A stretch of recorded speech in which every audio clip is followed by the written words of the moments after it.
Okay. It appears in reality the defendant merely wants to cross-examine various states' witnesses as opposed to trying to make a case of an alternate perpetrator. While the defendant certainly has the prerogative to cross-examine the state's witnesses, he cannot speculate that a third party committed the crimes which the defendant is charged.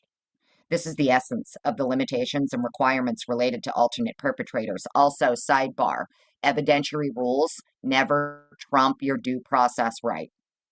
Due process rights always trump evidentiary rules, and a court should never be taking evidentiary rules in favor of the defendant's due process right. Your due process right always trumps evidentiary rules. But as I always say here, friends, I know nothing. I don't know shit. Do not listen to me. Read the documents for yourselves. Go ahead and look at case precedent for yourself. Go ahead and look at constitutional law for yourself. Do not listen to me. Fact of the matter is, your due process right always trumps evidentiary rules. And if Silent G is in the chat, Silent G will let you know. There's many other people in the chat who also know that. It is just a fact. Okay, so blah, blah, blah, blah, blah, blah, blah, blah, blah, blah. Here we go. So notice he keeps, look at Idaho rules of evidence. This is what they keep citing here, right? Your evidentiary rules. Unfair prejudice to the state under IRE 403. Evidentiary rules do not trump due process rights. Stop citing your evidentiary rules when you know your evidentiary rules do not trump the due process rights of the defendant. The defendant has every right to confront the witnesses and evidence that the state plans to use against them. And since you used the alternate perpetrators in your case in chief, and you wanted to present them as witnesses in your case in chief, you opened the door. You opened the door for the defense and the defendant to scrutinize those witnesses and your case in chief. You shouldn't have used them in your case in chief. Know what I'm saying? That's just my opinion. So here we go. Turning next to the four individuals the defendant wishes to argue as alternate perpetrators, the state addresses each in turn. The defendant first proffers redacted, and all of this redacted shit, and their proximity to two of the victims hours before the homicides. Without something else later that night, it is not probative evidence and is excluded under the Idaho Rules of Evidence 403. Again, citing rules of evidence. Particularly looking at redacted, the defendant next points to 3 lab reports, which merely reflect that as part of Redacted's cooperation with the investigators, he voluntarily submitted the DNA sample and fingerprints. Tellingly, the defendant fails to note that the ISP forensic lab eliminated Redacted's DNA from the crime scene. Well, sidebar state, you're failing to note that Brian Koberger was eliminated from the male sample mixed with the victim DNA on the back of the sheath. Tellingly, the state fails to note that. Redacted's DNA was not found on the knife sheath strap, which DNA was found that matched the defendant, or in the DNA mixture found on the back of the sheath. See States Exhibit S1, ISP Forensic DNA Lab Report 4.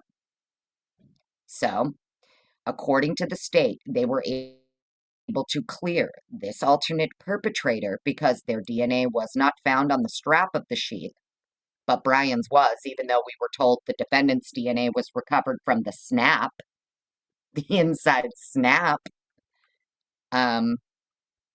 No, apparently now Brian's DNA was found on the strap, not the snap. But according to the state here, the DNA mixture found on the back of the sheath is how they cleared this person that the defense is claiming is an alternate suspect. So for anyone who's still confused about where the information regarding other men's DNA on the back of this sheath is coming from? It's coming from the state's own filing. The state has conceded the back of the sheath had another man's DNA on it, and they proceeded to clear all of these alternate people from that sample. These alternate males. So clearly it's a male profile they pulled, and it doesn't match item Q11. So Q11 is the strap that they allegedly pulled Koberger's DNA from. Q14 is the mixed sample on the back of the sheath. That doesn't match Q11. So it is another man's DNA mixed with victim DNA on the back of the sheath. Let's continue. ISP lab report 7 excludes redacted's DNA from the swab taken in Xana Kernodle's bedroom. So they also cleared this alternate male from another male's DNA swab that was taken in Xana's room. They also cleared, let's see, ISP lab report 13 excludes redacted's DNA from the samples from the fingernails of all the other victims, as well as swabs taken above the stairwell at the residence. So they cleared this redacted male from, yet again, another sample, fingernails of all the victims. ISP lab report 26 excludes redacted's DNA from a sample taken on the north wall of the stairwell at the residence and another sample taken from the half wall at the residence.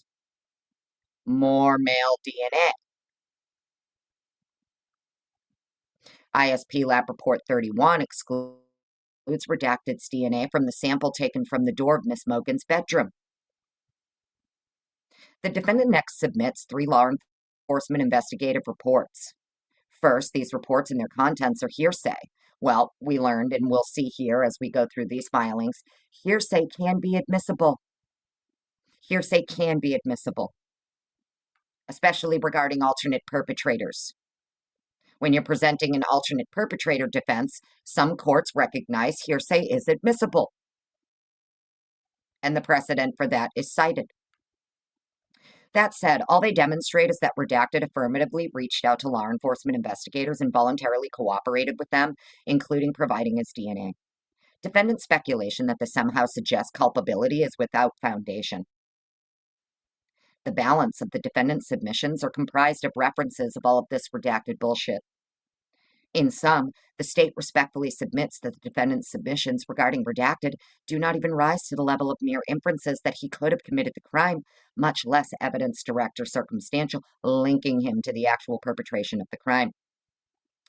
The defendant's submissions continue with regard to redacted and are inadequate in the same ways as discussed with respect to redacted. Redacted's DNA was excluded from the mixture on the back of the sheath. There it is again. Second male DNA was excluded from the mixture on the back of the sheath.